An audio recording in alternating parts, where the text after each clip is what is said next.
pada hikamnya Ibn Athaillah Sakandari, kita sudah masuk hikam yang ketiga. Hikmah yang ketiga adalah Ibn Athaillah Sakandari menyebutkan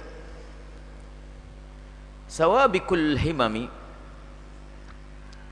Sawabikul himam, qala al-musannif, qala Imam Ibn Athaillah Sakandari rahimahullah ta'ala, nafa'ana Allah bihi wa bi'ulumihi wa bi'ulumi masyaihihi fi daraini, ila an qala sawabiqul himami la takhriqu aswaral aqdari.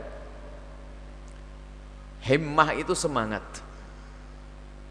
semangat dalam bekerja, semangat dalam ibadah, semangat dalam mengerjakan apapun, sama itu himmam. Kalau sudah himam sabiqah, himmah yang sangat kuat, jadi himmam yang mengalahkan segalanya.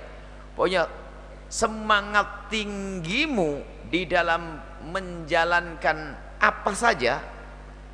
Ini lanjutan dari hikmah sebelumnya. Hikmah sebelumnya dijelaskan tentang dua model manusia. Ada manusia yang ditempatkan oleh Allah di maqam tajrid, dia tidak punya tanggung jawab, maka selagi dia tidak punya tanggung jawab, hendaknya memperbanyak waktunya hanya untuk Allah saja, jangan sibuk urusan-urusan yang lainnya. Hidup tanpa istri, tanpa anak, tanpa sanak, tanpa kerabat, tanpa saudara, maka baginya adalah urusan dia dengan Allah saja. Tapi kalau orang itu ditempatkan oleh Allah di makom, di tempat namanya sebab, dia punya istri, punya anak, maka dia wajib mencari nafkah. Wajib mencari nafkah, tidak boleh duduk ongkang-ongkang. Dan kalau dia duduk ongkang-ongkang, ketahuilah ini pelanggaran ini. Ini hawa nafsu dia. Sudah tidak benar. Apalagi alasannya dakwah, sudah diingatkan kemarin, banyak disinggung oleh para mensyarah. Ada sebagian orang itu dia malas mencari nafkah, malas bekerja, mau merepotkan orang lain, alasannya dia beribadah saja, padahal dia punya tanggung jawab, punya keluarga, punya anak. Bahkan mungkin berdakwah, istrinya suruh kerja, enggak, yang kerja dirimu, jangan istrimu suruh kerja lalu kamu dakwah keliling ke sana kemari, haram. Tapi istri saya ridho, bukan ridho takut sama ente. Ini enggak boleh. Maka seorang suami jangan masuk wilayah yang salah. Kalau sudah engkau punya tanggung jawab, hendaknya kita harus berusaha mencari nafkah dan seterusnya.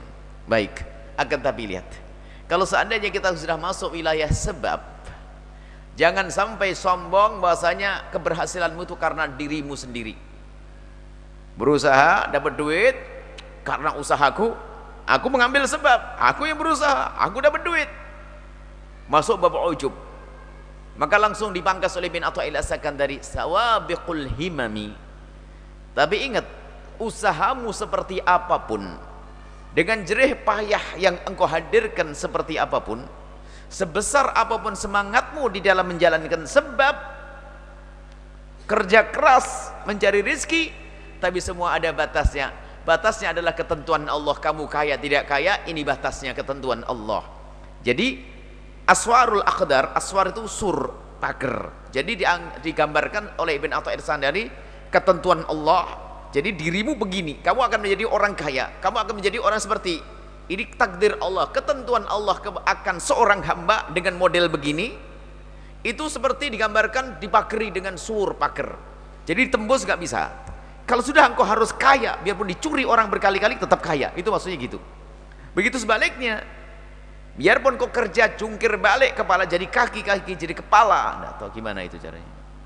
Saya sering dengar, saya ikut-ikutan aja, padahal saya jarang ikut-ikutan ngomong. Ya mungkin saking luar biasanya. Tapi kalau jatah orang tersebut adalah orang yang fakir, tetap saja fakir. Ketentuan Allah tidak bisa diterobos. Jadi aswar al-qadar. Baik, sekarang kita membahas, ini banyak yang harus bahas ini, masalah akidah keimanan tentang takdir, ketentuan Allah Subhanahu wa taala. Kita bahas juga masalah qada qadar, enggak tahu di mana tempatnya. Qada, kalau qada itu adalah ilmu Allah azza wa jalla, pengetahuan Allah Subhanahu wa taala bil asya' terhadap segala sesuatu kulliha, ala ma satakunu alaihi fil mustaqbali. Jadi gini, qadha itu pengetahuan Allah terhadap segala sesuatu yang akan terjadi. Jadi apa yang akan terjadi kepada dirimu Allah sudah tahu dari zaman azali dulu. Itu qadha Allah. Jadi ketentuan pengetahuan Allah. Jadi qadha Allah adalah ilmu Allah, pengetahuan Allah terhadap segala sesuatu yang akan terjadi nanti. Jadi anakmu berapa, cucumu berapa, hartamu berapa miliar, Allah sudah tahu. Itu qadha, pengetahuan Allah. Biarpun sesuatu itu belum terjadi, baru nanti namanya qadar. Kalau qadar adalah Allah mewujudkan sesuatu saat ini misalnya sesuai dengan apa yang Allah telah ketahui. Artinya Allah itu sudah tahu dari zaman dahulu zaman azali bahwasanya engkau punya anak 5 atau punya anak 6, panjang umur semuanya, sukses, cucumu 12 atau 16, tahu semuanya Allah. Sudah tahu. Padahal diri Anda lah baru nikah tahun ini misalnya. Allah sudah tahu cucumu berapa, anakmu berapa. Allah sudah tahu. Nah, di saat Anda menikah, maka waktu Anda menikah itu sesuai dengan pengetahuan Allah. Allah sudah tahu kalau dirimu akan menikah di bulan ini, di bulan kapit ini, bulan berkah ini. Jangan sampai ada bulan kapit, bulan sengsara. Enggak ada bulan sengsara, semua bulan berkah. Yang meyakini bulan kapit, bulan sengsara nanti. Baik. Ada orang menikah di bulan berkah ini, karena Dzulqa'dah bulan haram nih, bulan mulia ini, Allah sudah tahu kemudian melahirkan anak tahun ini, berikutnya anak ketiga, keempat, mendidik sukses. Allah sudah tahu. Dan di saat sudah terwujud namanya qadar, ketentuan Allah terhadap dirimu sesuai dengan apa yang Allah ketahui. Namanya qadha qadar. Ini yang harus kita imani. Kita wajib iman bahwasanya Allah mengetahui apa yang akan terjadi padamu.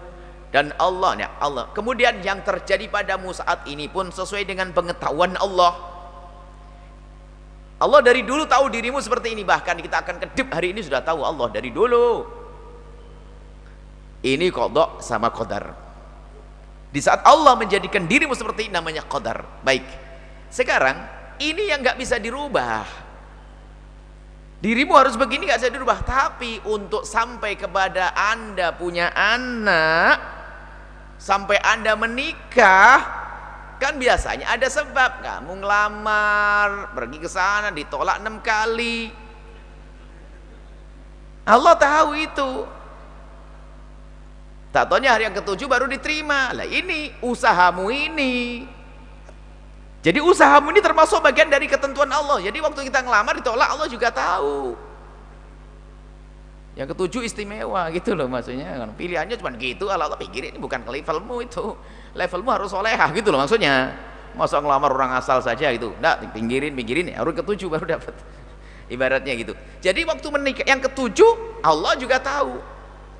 Artinya ketentuanmu menikah di bulan ini, untuk dirimu menikah di tahun ini, bulan ini ketentuan dari Allah dan Allah sudah tahu. Prosesnya inilah sebab.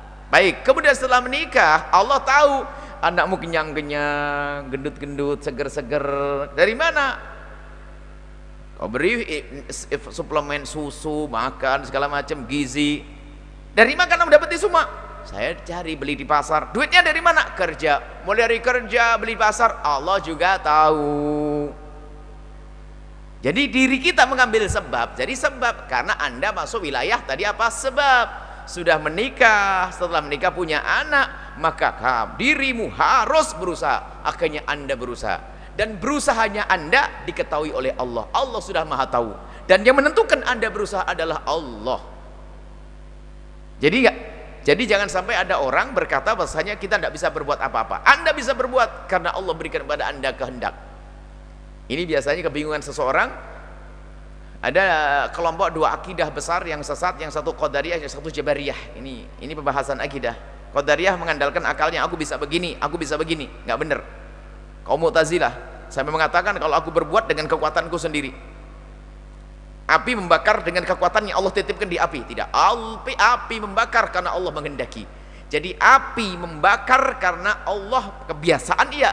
kebiasaan api jika didekatkan kertas membakar, tapi api membakar ini bukan karena api punya kekuatan di dalam diri api, tapi karena Allah menghendaki api membakar sesuai dengan qada qadar tadi. Baik, kemudian nah ini kalau sudah orang tahu bahwasanya semua yang terjadi ini diketahui oleh Allah, maka dirimu itu kaya diketahui oleh Allah, dia fakir diketahui juga oleh Allah. Baik, maksudnya apa? Tugasmu hanya berusaha mengambil sebab, adapun urusan hasilnya urusan Allah.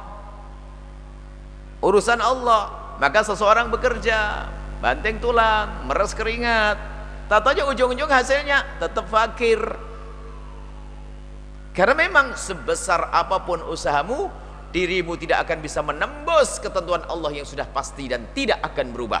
Takdir Allah tidak akan berubah. Tidak akan berubah dengan apapun yang kita lakukan. Bahkan juga tidak berubah dengan doa. Tapi yang harus kita pahami, doa adalah bagian daripada takdir Allah. Doa bagian daripada takdir Allah. Sebab apa? Yang terjadi pada kita diketahui oleh Allah dan tidak ada perubahan sudah. Jadi misalnya memang di mata manusia akan terlihat perubahan di mata manusia, tapi bagi Allah nggak ada yang berubah. Misalnya sekarang saya merasa lapar, kemudian di saat saya lapar saya harus mengambil piring, setelah itu saya ngambil nasi, saya ambil lauk, saya makan. Setengah jam kemudian selesai makan, terasa perut saya kenyang. Dalam bahasa manusia apa? Karena makan saya kenyang. Jadi seolah-olah dalam pemahaman kita adalah makanku yang menjadikan aku kenyang. Baik. Jadi seolah-olah laparku telah aku rubah menjadi kenyang. Itu kan di dalam bahasa manusia. Tapi bagi Allah, kamu kenyang sudah tahu dari dahulu Allah. Kalau dirimu bakal yang di mata Allah tidak ada yang berubah. Di mata Allah ya sudah. Hidupmu seperti ini, masa kecil dengan disayang oleh orang tua, masa gede begini, Allah sudah tahu. Ini dalam masalah pengetahuan Allah, qada dan qadar Allah. Adapun kita menjalani hidup ini, tidak mungkin kita menjalani hidup kecuali dengan sesuai dengan qada dan qadar Allah, kecuali sesuai dengan ketentuan Allah. Tidak ada satupun hamba yang bisa menjalani hidup ini tanpa sesuai dengan qada Allah. Nggak mungkin. Nah mungkin, pasti sesuai dengan qada Allah, dengan ketentuan Allah. Nah, ketentuan Allah itu bagaimana? Nah inilah yang harus kita pahami. Ketentuan Allah tidak ada yang tahu kecuali Allah. Tapi bagi kita apa? Bagi kita adalah menggunakan apa yang Allah berikan kepada kita, yaitu akal untuk berpikir. Untuk berpikir. Jadi akal kita berpikir, kemudian perasaan kita mau tidak mau itu nanti akhirnya perasaan yang Allah berikan kepada kita, rasa lapar, akhirnya kita bergerak. Kalau dicabut rasa lapar saja, lihat, mau sombong, oh saya bisa makan, saya kenyang. Hei, jangan sombong. Biarpun makanan Anda, badanmu sehat, tapi tak taunya oleh Allah dicabut rasa pengen makan, nggak mau makan, itu mual nanti. Ayo, jangan sombong. Wah ini saya bisa, saya mau makan, saya akan kenyang. Enggak. Rasa.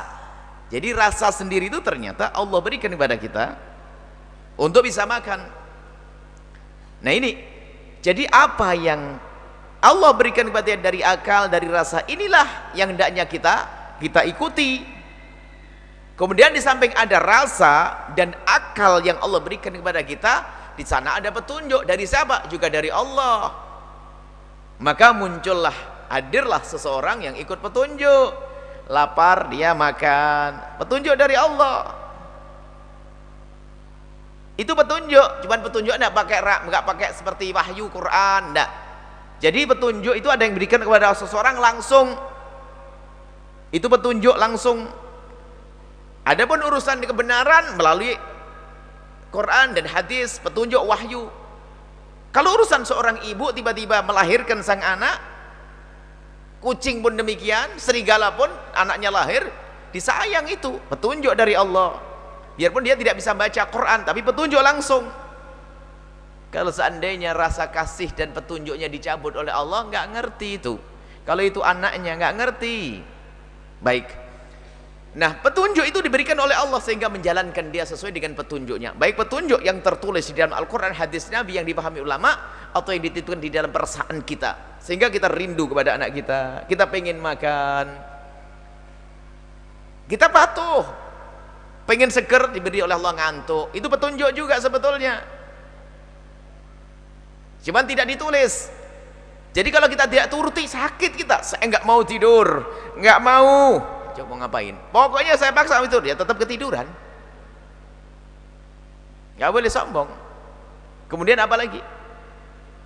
Petunjuk yang dituliskan. Ini loh petunjuk.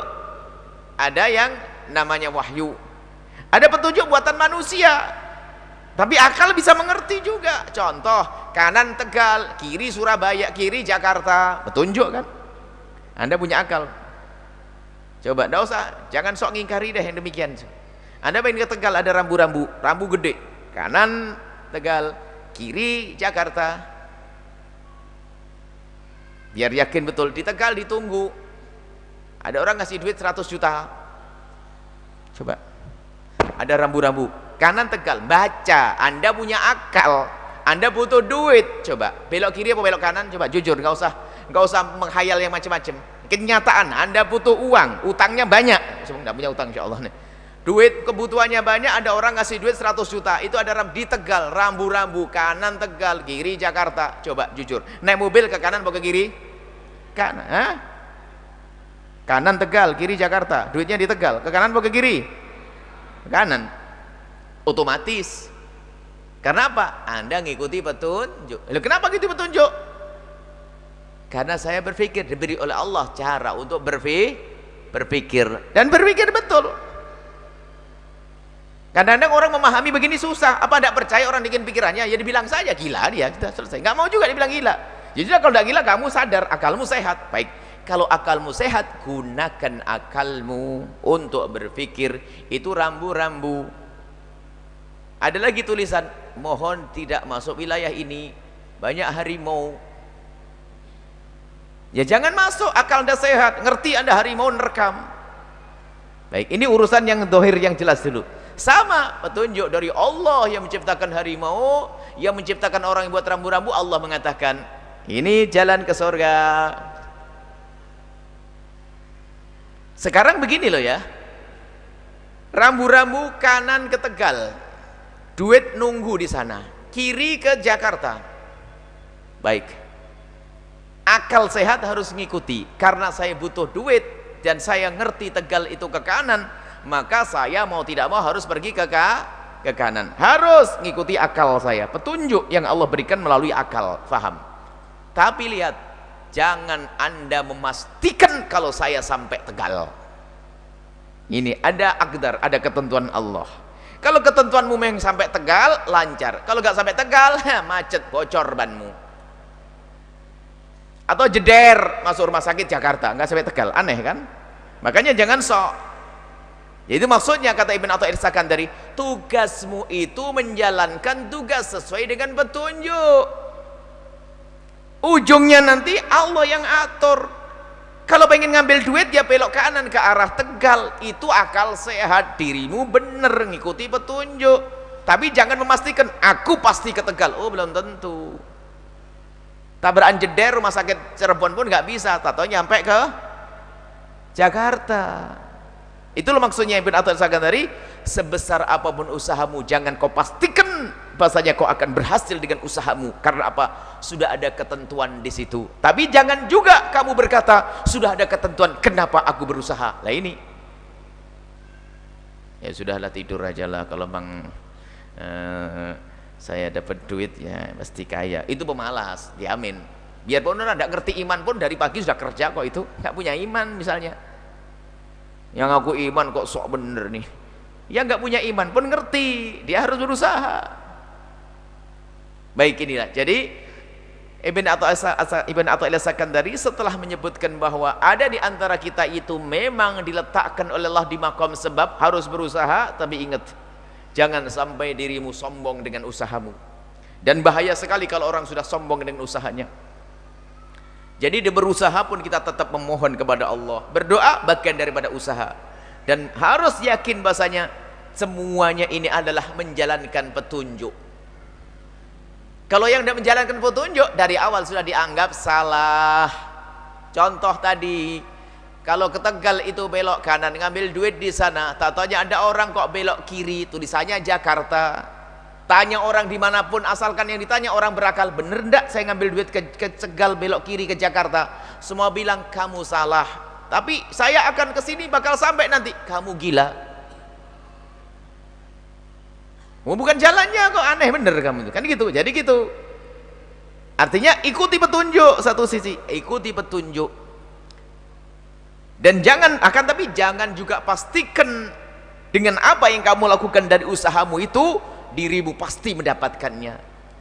Nah, ini puncaknya adalah agar kita selalu menyandarkan apapun yang kita lakukan kepada Allah, itulah makna la haula wala quwata illa billah. Jadi di saat dia sampai kepada keberhasilannya, maka dia tidak akan menjadi orang sombong. Dan di saat tidak berhasil, dia tidak pernah putus asa. Ini dua hal yang harus diantisipasi. Dan oleh bin Atha al-Sakhan tadi langsung diantisipasi. Sebab ada orang di saat berhasil, apakah dengan kekayaannya dan sebagainya, dia merasa ini adalah jerih payahku, aku sombong, maka menjadi ada orang pelit. Bahkan orang ahli ibadah pun bisa sombong. Aku bisa sholat, sombong dengan Allah. Aku sudah sholat begini banyak. Ujub, orang membesarkan amal di matanya sendiri, itu sombong kepada Allah, lupa kepada Allah Subhanahu wa taala. Ini yang perlu diantisipasi. Sebab ada ujub, penyakit yang baik sekarang ujub, merasa aku bisa, semuanya beres dengan saya. Lupa seolah-olah tidak punya Tuhan, tidak punya Allah. Maka ini masuk wilayah yang sangat berbahaya, wilayah namanya ujub, penyakit yang sangat berbahaya. Sehingga kalau ada orang bekerja mencari duit, tidak menyadari kalau yang memberikan kekuatan adalah Allah, tidak menyadari yang memudahkan adalah Allah, maka dia merasa bahasanya dia mendapatkan kekayaan dari dirinya sendiri. Maka apa yang terjadi? Dia akan sombong. Untuk infak sedekah pun sulit. Kenapa? Oh, ini usaha saya. Berbahaya. Tapi di sisi lain juga, di saat tidak sampai kepada tujuan, maka dia akan terpuruk, menjadi orang putus asa. Dan Allah juga tidak senang orang putus asa. Artinya apa? Teruslah engkau berjalan di dalam makommu jika engkau berada di makom sebab, teruslah berusaha. Tapi ingat, di dalam usahamu itu harus kamu mulai dengan kesadaran bahwasanya ini dengan Allah. La haula wala quwata illa billah. Aku tidak akan bisa melakukan usaha ini semuanya kecuali dengan Allah Subhanahu wa taala. Bismillahirrahmanirrahim, dengan nama Allah. Terus berjalan dengan Allah. Maka ini menjalankan tugas. Kalau kita tidak mengikuti petunjuk, maka kita dikatakan gila tadi. Akal kita tidak jalan. Tapi jangan sampai di saat orang melakukan sebab tadi lalu lupa bahwasanya yang memberikan adalah Allah Subhanahu wa taala. Yang memberikan keberhasilan kita adalah Allah. Jadi dirimu berhasil secara hakikatnya bukan karena usahamu. Dirimu berhasil bukan karena usahamu. Dirimu berhasil karena Allah menjadikan dirimu berhasil, dan Allah sudah tahu dirimu akan berhasil. Cuman usaha yang kita ambil ini termasuk bagian daripada ketentuan Allah. Ketentuan Allah. Dan kullun muyassarun lima khuliqalah. Setiap orang itu akan dimudahkan oleh Allah untuk sampai kepada tujuannya. Semua orang akan dimudahkan oleh Allah untuk sampai kepada tujuannya. Kalau ahli surga sudah tahu bahwasanya dirimu adalah ahli surga. Amin. Allah tahu kalau anda adalah ahli surga. Allah sudah tahu dari zaman dahulu, zaman azali, kalau anda semua adalah ahli surga. Nah, anda ahli surga. Allah tahu diri anda adalah ahli surga. Maka ahli surga ini sudah tempatnya di surga. Cuman ahli surga ini tentu di dalam menuju surga akan meniti jalan surga. Anda rajin ngaji, anda sholat, dan ini diketahui oleh Allah. Dan Allah maha tahu, dan ini juga ketentuan Allah. Maka usahamu ini adalah bukan untuk merubah takdir, tapi usahamu itu bagian daripada takdir. Doamu adalah bukan merubah takdir, tapi doa adalah bagian daripada takdir. Maka jika engkau telah mengambil bagian daripada takdirmu untuk sampai ke sana, maka engkau adalah orang yang ditakdirkan sampai ke sana. Jadi sudah ditulis oleh Allah begini, dirimu jadi orang kaya, tapi sebelumnya dimulai dengan runtuh, berusaha mendekatkan diri kepada Allah, bekerja keras sampai kaya. Lah, usaha ini sudah diketahui oleh Allah. Ada lagi nyungsep melarat, padahal dia adalah macam-macam usaha, tapi usaha malas, tidur, akhirnya tidak dapat apa-apa. Sama secara zahir gampang begini, ada orang yang satu kenyang, yang satu lapar, padahal makanan ada. Kenapa yang satu lapar, yang satu kenyang? Yang menjadikan dia lapar adalah Allah, yang menjadikan kenyang juga Allah. Cuma yang si A kenyang, si B lapar, kawan bersahabat. Si A kenyang, B lapar. Yang menjadikan lapar siapa? Allah. Yang menjadikan kenyang siapa? Allah. Lah kok beda?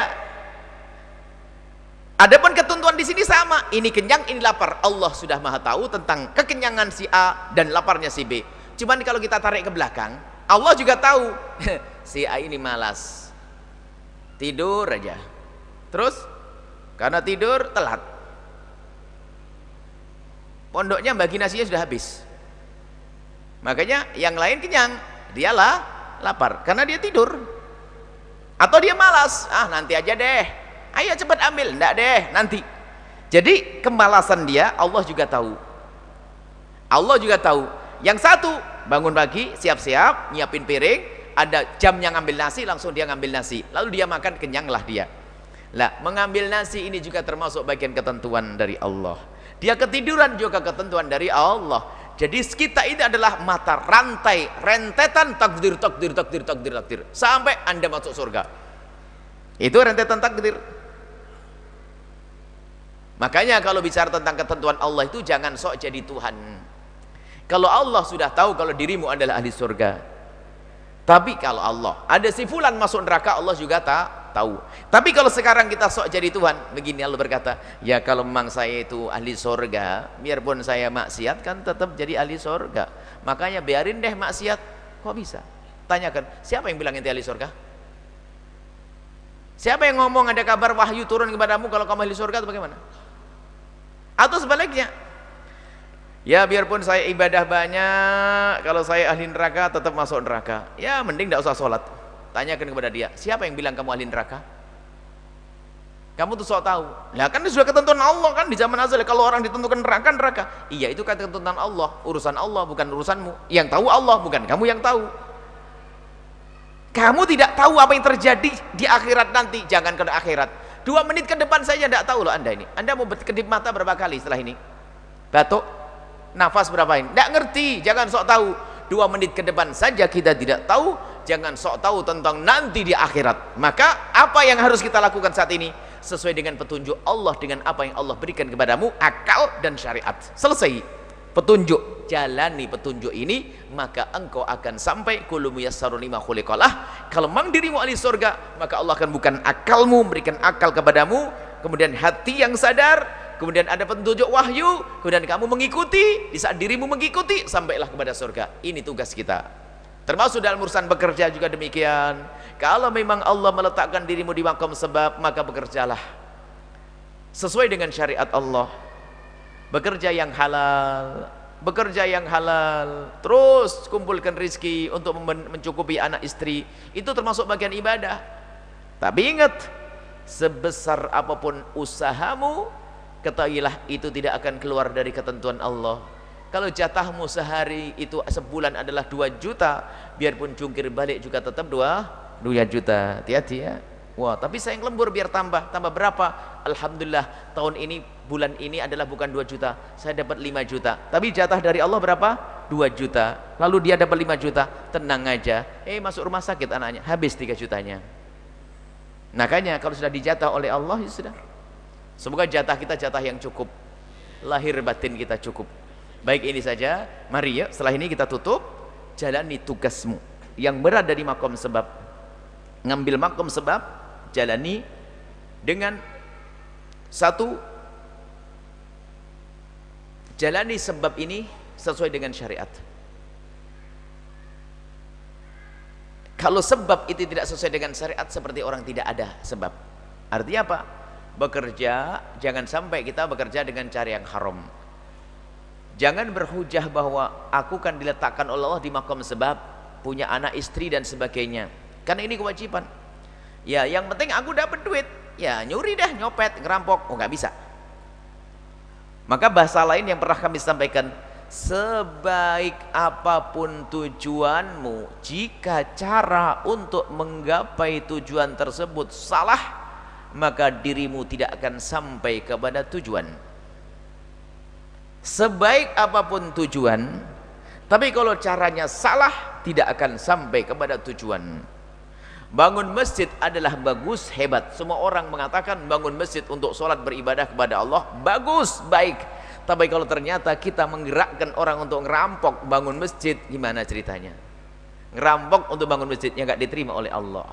Atau menggerakkan wanita untuk melacur, lalu hasilnya untuk bangun masjid yang nggak diterima oleh Allah. Maka tujuan sebaik apapun, jika engkau ambil dengan cara yang salah, maka tidak akan ada hasilnya. Sedekah dengan rezeki yang haram tidak diterima oleh Allah. Mencari nafkah adalah ibadah, tapi kalau dengan cara yang haram tidak akan sampai kepada Allah. Maka dari itu lihat, semuanya sudah ditentukan oleh Allah, tinggal diri kita menjalani tugas. Lakukan dengan cara yang benar.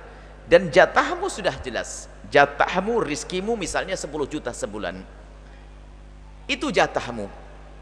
Tinggal cara mengambilmu bagaimana. Jika kau ambil dengan cara kiri, maka tetap 10 juta dengan yang haram. Jika kau ambil dengan cara kanan, 10 juta yang kau dapat. Artinya apa? Jatahmu. Makanya ambillah dengan cara yang benar. Sebab apa? Biarpun kita bekerja keras, kalau memang jatah kita seperti itu, tetap seperti itu. Lah karena kita sudah tahu jatah kita dan sudah ditentukan oleh Allah, maka ambillah dengan cara yang benar. Ambil sebab dengan cara yang benar. Jangan sampai gara-gara ngejar tujuan tersebut lalu dia melakukan yang haram, maka tidak akan sampai kepada Allah. Inilah yang ingin disampaikan pesan oleh Ibn Athaillah As-Sakandari. Jangan terlalu ambisi mengambil sebab, tapi lalu lupa syariat. Maka yang mengambil sebab lupa petunjuk syariat, maka dia tidak akan sampai, apa yang didapatkan adalah haram dan tidak akan sampai kepada Allah Subhanahu wa taala. Wallahu a'lam bissawab.